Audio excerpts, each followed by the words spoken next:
모두 가족 여러분, 오늘은 목요일입니다. 여러분은 혹시 곧 죽는다고 생각하면 어떤 감정이 드시나요? 후회와 두려움이 먼저 드시나요? 아니면 천국 소망으로 기쁨과 설렘이 가득하시나요? 아마도 사람마다 다를 건데요. 그렇다면 어떻게 해야 죽음 앞에서도 설렐 수 있을까요? 그 답이 바로 오늘 본문에 있어요. 그래서 오늘 묵상을 잘 들어보시면 죽음 앞에서 설렐 수 있는 방법을 아실 수 있을 거예요. 그러면 오늘도 묵상에 잘 참여해 주시고요. 꼭 댓글로 무엇을 느꼈는지를 나눠주세요. 그러면 오늘 시편의 한 절이라도 암기하는 것 잊지 마시고요. 오늘 본문인 시편 71편 듣고 올게요. 제71편. 여호와여, 내가 주께 피하오니 내가 영원히 수치를 당하게 하지 마소서. 주의 의로 나를 건지시며 나를 풀어주시며 주의 길을 내게 기울이사 나를 구원하소서. 주는 내가 항상 피하여 숨을 바위가 되소서. 주께서 나를 구원하라 명령하셨으니 이는 주께서 나의 반석이시요 나의 요새이심이니이다. 나의 하나님이여, 나를 악인의 손 곧 불의한 자와 흉악한 자의 장중에서 피하게 하소서. 주 여호와여, 주는 나의 소망이시요 내가 어릴 때부터 신뢰하니시라. 내가 모태에서부터 주를 의지하였으며 나의 어머니의 배에서부터 주께서 나를 택하셨사오니 나는 항상 주를 찬송하리이다. 나는 무리에게 이상한 징조같이 되었사오나 주는 나의 견고한 피난처시오니 주를 찬송함과 주께 영광 돌림이 종일토록 내 입에 가득하리이다. 늙을 때에 나를 버리지 마시며 내 힘이 쇠약할 때에 나를 떠나지 마소서. 내 원수들이 내게 대하여 말하며 내 영혼을 엿보는 자들이 서로 꾀하여 이르기를 하나님이 그를 버리셨은즉 따라잡으라. 건질 자가 없다 하오니 하나님이여, 나를 멀리하지 마소서. 나의 하나님이여, 속히 나를 도우소서. 내 영혼을 대적하는 자들이 수치와 멸망을 당하게 하시며 나를 모해하려 하는 자들에게는 욕과 수욕이 덮이게 하소서. 나는 항상 소망을 품고 주를 더욱더욱 찬송하리이다. 내가 측량할 수 없는 주의 공의와 구원을 내 입으로 종일 전하리이다. 내가 주 여호와의 능하신 행적을 가지고 오겠사오며 주의 공의만 전하겠나이다. 하나님이여, 나를 어려서부터 교훈하셨으므로 내가 지금까지 주의 기이한 일들을 전하였나이다. 하나님이여, 내가 늙어 백발이 될 때에도 나를 버리지 마시며 내가 주의 힘을 후대에 전하고 주의 능력을 장래의 모든 사람에게 전하기까지 나를 버리지 마소서. 하나님이여, 주의 의가 또한 지극히 높으시니이다. 하나님이여, 주께서 큰 일을 행하셨사오니 누가 주와 같으리이까?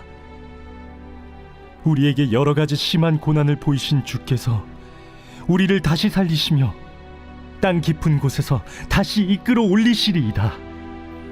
나를 더욱 창대하게 하시고 돌이키사 나를 위로하소서. 나의 하나님이여, 내가 또 비파로 주를 찬양하며 주의 성실을 찬양하리이다. 이스라엘의 거룩하신 주여, 내가 수금으로 주를 찬양하리이다. 내가 주를 찬양할 때에 나의 입술이 기뻐 외치며 주께서 속량하신 내 영혼이 즐거워하리이다. 나의 혀도 종일토록 주의 의를 작은 소리로 읊조리오리니 나를 모해하려 하던 자들이 수치와 무한을 당함이니이다.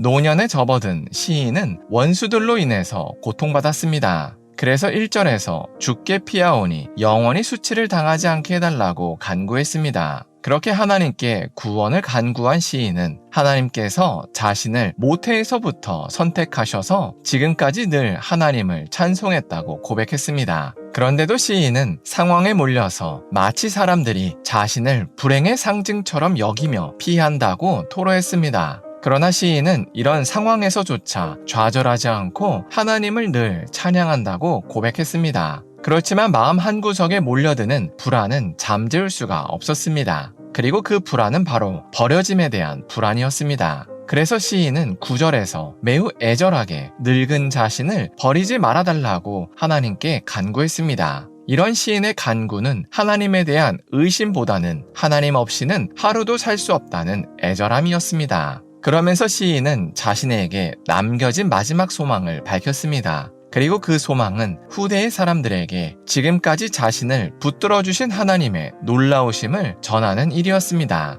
그러니 그 일을 완수할 때까지 자신을 꽉 붙들어서 사용해달라고 간구했습니다. 그렇게 시인은 자신의 소망을 밝힌 후 남은 평생 동안 오직 하나님만 찬양하겠다고 다짐하며 시를 마쳤습니다. 이처럼 시인은 모태에서부터 노년이 될 때까지 오직 하나님만 의지하며 살았습니다. 그리고 노년이 된 지금도 하나님을 찬양하고 있다고 시로 남겼습니다. 아마도 시인은 죽는 그 순간까지 이런 모습으로 살다가 하나님 품에 안길 겁니다. 이게 바로 참된 신앙인의 모습입니다. 그래서 우리도 오늘 시편을 통해서 우리의 마지막이 어떨지를 상상해 봤으면 좋겠습니다. 아마도 어떤 분들은 드디어 평생 사모하던 하나님께로 간다는 기대감과 설렘으로 밝은 얼굴을 하고 계실 겁니다. 반면 어떤 분들은 죽기 직전까지 이 땅에 미련을 버리지 못해서 절대 안 죽어라고 하면서 원통해 하실 분도 계실 겁니다. 또 어떤 분은 죽음의 공포에 잔뜩 겁에 질려서 벌벌 떨고 계실 수도 있을 겁니다. 우리는 굳이 지금 당장 죽음 앞에 서보지 않아도 어떤 모습이 가장 복된 모습인지를 압니다.